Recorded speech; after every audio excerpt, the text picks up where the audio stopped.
আসসালামু আলাইকুম, good morning সবাইকে। কি অবস্থা সবার, কেমন আছেন সবাই? This is me Amira, welcome to my first blog. সারাদিন ঘরে বসে কি করো? খাওয়ার, ঘুমাও, রোজগার তো করো না, তাই টের পাও না।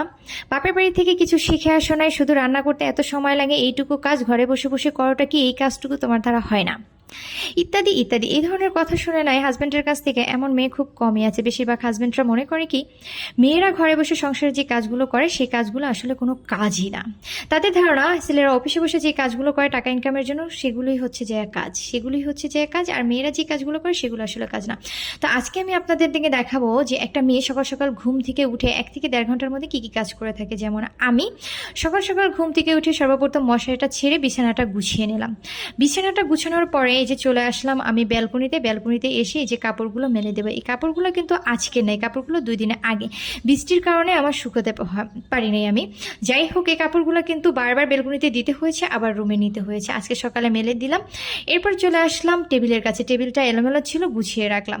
এরপরে চলে আসলাম কাপড় চোপড় গোছাতে। এখানে সে এলোমেলো করে তার শার্ট প্যান্ট ফেলে রাখে, যেটা আমারই গুছাতে হয়। এরপর চলে আসলাম ঝাড়ু দিতে, যেটা খুবই গুরুত্বপূর্ণ। সকাল সকাল ঝাড়ু না দিলে আমার একদমই ভালো লাগে না। সো ঝাড়ু দেওয়া শেষ করে আমি চলে আসলাম রান্নাঘরে। রান্না করাটা সকাল সকাল একটা যুদ্ধের মতো মনে হয়, কারণ হচ্ছে খুব অল্প সময় গ্যাস থাকে সকালবেলা, একটা নির্দিষ্ট সময় পর্যন্ত 1 থেকে 1.5 ঘন্টা গ্যাস থাকে মিনিমাম। যাই হোক, তো এই সময়ের মধ্যে আমার রান্নাবান্না শেষ করতে হয়। তো আমি চলে আসছি রান্নাঘরে। রান্না করার জন্য প্রথমে আমি কিছু টমেটো আর কাঁচামরিচ পেঁয়াজ কেটে নিলাম ডাল চচ্চড়ি করার জন্য।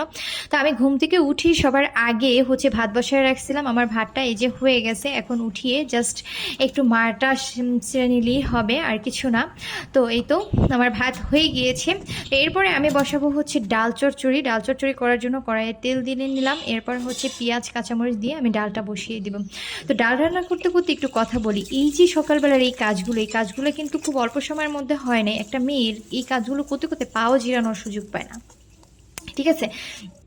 তো যাই হোক, এই খাবার দাবার রান্না করা শেষ হয়ে গেলে কিন্তু আরেক দফায় কাজ করতে হয়, সেটা হলো কি সবাইকে ঠিকমতো খাওয়ানো। তো যাই হোক, বিশেষ করে হাজব্যান্ড যেহেতু অফিসে যাবে, তার খাবারটা সবার আগে রেডি করে সুন্দর মতো করে যত্ন করে খাইয়ে তারপরে পাঠাতে হয়। তার জন্য কি করতে হয়, মেয়েটাকে দাঁড়িয়ে থেকে নিজে প্লেটের মধ্যে ভাত বেড়ে দাও, তরকারি দিয়ে দাও, পানি এগিয়ে দাও, লবণ দাও, ইত্যাদি ইত্যাদি তদারকি করতে হয়। তো যাই হোক, এই কাজগুলো কিন্তু একটা মেয়ে খুব যত্ন সহকারে ভালোবেসে নিজের সংসারের জন্য, স্বামীর জন্য এই কাজগুলো কিন্তু করে থাকে। তো এত শত কাজ করার পরেও কিন্তু সে স্বামীর কাছ থেকে যখন শুনতে হয় তার যে সারাদিন বসে বসে কি করছো, এটা কোনো কাজ, এই সেই হ্যান ত্যান, শুধু খাওয়ানোর পরে কিন্তু শেষ না, খাওয়ার পরে কিন্তু থালা বাসনগুলোও কিন্তু তাকে ধুতে হয়। কিন্তু এই কাজগুলোও কিন্তু কাজ। এই কাজগুলো যখন হাজবেন্ড দেখার পরেও অস্বীকার করে, তখন কিন্তু একটা মেয়ের মনে খুব কষ্ট লাগে। প্লিজ আপনারা এই ধরনের কাজগুলো করবেন না। একটা মেয়েকে সংসারের মধ্যে সাহায্য করতে না পারেন, অন্তত পক্ষে সে যে কাজটা করতেছে, সেই কাজটা যে সে করছে সেটা স্বীকার করুন। ওকে, আল্লাহ হাফেজ।